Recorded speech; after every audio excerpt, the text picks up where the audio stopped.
Dans cette première partie de l'excrétion urinaire, on va parler de la composition de l'urine ainsi que son origine.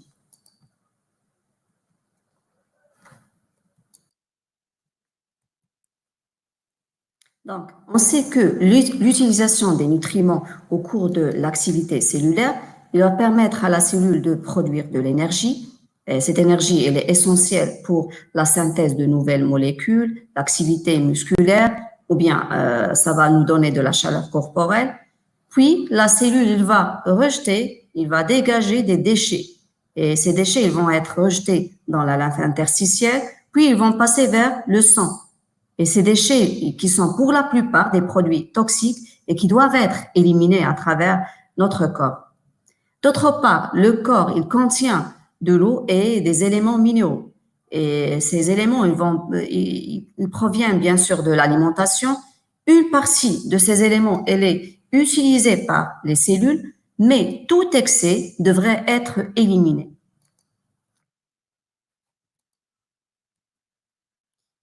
Bon, comment les déchets toxiques ainsi que l'eau et les éléments minéraux sont éliminés du corps? Là, on va parler de l'urine. Donc, l'urine, ce liquide qui est rejeté constamment par l'organisme et qui est chargé en déchets, on doit savoir sa composition et bien sûr son origine. Commençons tout d'abord par la composition de l'urine. Si on injecte dans le sang d'un lapin l'urine qu'il produit pendant 24 heures, l'animal meurt empoisonné. Mais l'injection de la même quantité d'une eau salée, il reste toujours inoffensive. Donc, la question qui se pose, est-ce que l'urine humaine est aussi toxique? Donc, c'est pour cette raison qu'on doit faire une analyse chimique de l'urine. Soit on va utiliser tout d'abord des bandelettes tests, et ces bandelettes, on peut les trouver bien sûr en pharmacie ou bien au laboratoire. Et comme vous pouvez le voir ici, voilà une vidéo qui va nous montrer comment on va détecter une substance dans l'urine. Par exemple, si on veut détecter ou on veut mettre en évidence la présence du glucose dans l'urine, on prend une quantité d'urine et voilà, comme vous pouvez le voir, des couleurs qui indiquent la présence ou l'absence d'une certaine substance, comme par exemple le glucose. On introduit la bandelette test dans l'urine et au bout de quelques secondes, on va voir la couleur qui va changer. Par exemple, la couleur initiale de la bandelette test concernant la mise en évidence du glucose, elle est rose. Il peut se transformer en couleur violette s'il y a présence du glucose. Et là, la personne, bien sûr, elle est diabétique. On peut trouver aussi des bandelettes tests pour la mise en évidence de l'albumine dans l'urine et bien sûr d'autres substances comme l'acétone, bien les corps acétoniques. Ou bien on va faire une analyse chimique de l'urine. Par exemple, si on veut chercher l'eau dans l'urine, c'est facile, il faut juste chauffer l'urine et des gouttelettes d'eau qui se forment dans la paroi interne du tube et bien sûr de la vapeur d'eau qui s'échappe, qui indique la présence bien sûr de l'eau dans l'urine. Il y a d'autres substances dans l'urine, par exemple l'urée, ce dérivé azoté, cette substance toxique azotée qui est issu de la dégradation des protéines dans la cellule. Bien sûr, c'est un déchet. On peut le mettre en évidence grâce à un réactif nommé la solution méthylique de xanthidrol.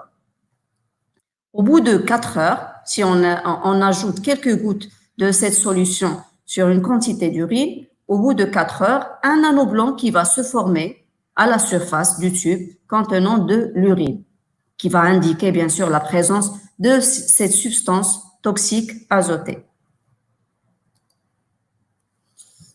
Pour mettre en évidence les sels de chlorure, oui, bien sûr, l'urine, il renferme des sels minéraux. Par exemple, les sels de chlorure, c'est facile.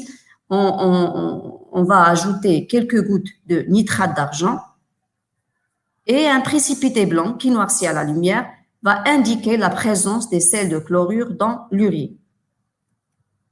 On va passer à une autre substance. Cette fois-ci, c'est l'ammoniac. Comment on va mettre en évidence l'ammoniac? C'est grâce à la solution du potasse à chaud. Mais il faut faire attention, cette expérience est indésirable de la réaliser avec les élèves, vu l'odeur, la mauvaise odeur de l'ammoniac. On peut aussi exposer ce gaz toxique-là à de papier tournesol et ce papier-là, rouge, il va virer en couleur bleue. Ça indique la présence de l'ammoniac dans l'urine. Et l'odeur spécifique de l'urine, c'est grâce à ce composé-là toxique, c'est-à-dire l'ammoniac. Pour une autre substance, cette fois-ci, c'est l'acide urique. C'est facile de réaliser cette expérience, même à la maison. Quelques gouttes de vinaigre, puis on introduit un fil. Au bout de 48 heures, à peu près 2 jours, des cristaux qui vont se former autour du fil, qui indique la présence de l'acide urique. Et l'acide urique, c'est une substance issue de la dégradation des noyaux cellulaires. Donc, on a vu jusqu'à maintenant que l'urine humaine, il renferme de l'eau, des sels minéraux et des substances toxiques telles que l'urée, l'acide urique et l'ammoniac. Passons maintenant à l'origine de l'urine. D'où proviennent les constituants de l'urine? Donc, si on injecte une substance opaque au rayon X dans une veine du bras d'un patient, cela permet d'observer dans les voies urinaires, à travers bien sûr une radiographie, une substance étrangère au sang et qui va, ou bien qu'on va la trouver dans l'urine. Donc, cela indique que la substance, on l'a injectée dans les voies veineuses et par la suite, cette substance, on l'a trouvée où? Dans l'urine. Cela indique que les constituants de l'urine, ils proviennent du sang. On va expliquer ça d'une autre façon, d'une autre manière. Donc, le tableau ci-dessous, il représente les constituants du sang entrant et du sang sortant du rein. Donc, voilà les constituants. On voit l'eau, les protéines, les lipides, les glucides, c'est-à-dire ici les substances organiques, l'urée, l'acide urique, créatinine, c'est une substance toxique. Dans le sang entrant dans le rein, on a des quantités pour ces substances-là dans le sang sortant. Donc là, on voit que la quantité d'eau a diminué. Pour les protéines, lipides et glucides, la même quantité dans le sang entrant et avec le sang sortant, c'est-à-dire les reins n'ont pas retenu ces substances organiques, c'est-à-dire ne sont pas rejetées dans l'urine, alors que pour l'urée, l'acide urique et la créatinine, ces substances-là, ils sont rejetées et dégagées vers l'urine, c'est-à-dire le sang est débarrassé de ces substances chimiques. Voilà une autre explication et le tableau ci-contre, il représente la composition de l'urine. On va prouver ça, que l'urine, il renferme l'excès d'eau et des sels minéraux et des déchets toxiques provenant toujours du sang. Voilà la quantité de l'eau, les sels minéraux comme les chlorures, le potassium, le sodium, le calcium et l'urée, l'acide urique. Voilà ces déchets toxiques. Même chose pour la créatinine. C'est une substance toxique issue d'un composé nommé la phosphocréatine et c'est un composé riche en énergie.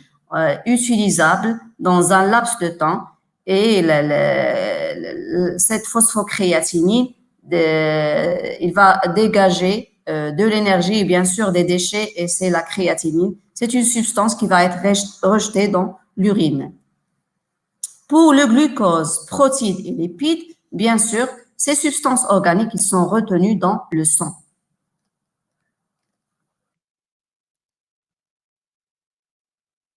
Donc, par conclusion, qu'est-ce qu'on a trouvé? Que l'origine de l'urine, ou bien des constituants de l'urine, il provient du sang, des constituants du sang. C'est-à-dire, les cellules, lorsqu'ils ont utilisé les substances nutritives, ils vont dégager par la suite des déchets. Bien sûr, ils ont produit de l'énergie. Et ces déchets-là, ils vont être rejetés dans la lymphe interstitielle, puis ils vont passer dans le sang et le sang va passer à travers les reins pour se débarrasser de ces substances toxiques et pour se débarrasser aussi de l'excès de l'eau et des sels minéraux. Donc, l'urine, elle est produite toujours en permanence dans les reins à partir du sang. Voilà pour aujourd'hui. Merci pour votre attention.